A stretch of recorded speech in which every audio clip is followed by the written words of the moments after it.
Ölkəmizdə səfərdə olan Srebrenitsa Anaları Hərəkatının üzvləri Xocalı soyqırımının 30 ili ilə əlaqədar Ana Haray abidəsini ziyarət ediblər.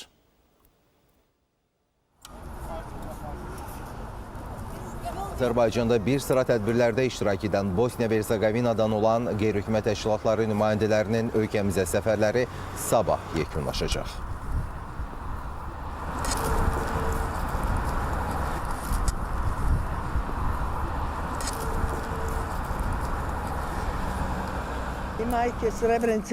Bugün Azərbaycan analarının yanındayam. Onlara dəstək olmaq istəyirəm. Bizim övladlarımız sadəcə müsəlman olduqları üçün öldürülüb.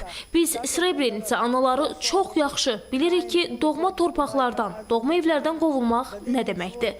Arzu edirəm ki, xalqlarımız həmişə sülh içində yaşasın. Biz isə övladlarımızı sülh üçün böyütməliyik. Lakin soyqırımları da unutmamalıyıq, təkrarlanmaması üçün. Düşünürük ki, müxtəlif coğrafi məkanlarda, amma eyni məqsədlə törədilmiş qətliamın, eyni taleyini yaşayan xalqların birlikdə mübarizəsi çox önəmlidir və hesab edirik ki, Azərbaycan qeyri-hökumət təşkilatları ilə Bosniya və Hersegovina qeyri-hökumət təşkilatlarının birgə əməkdaşlığı Xocalı soyqırımının dünya ictimaiyyətinə çatdırılmasında da öz müsbət töhfəsini verəcək.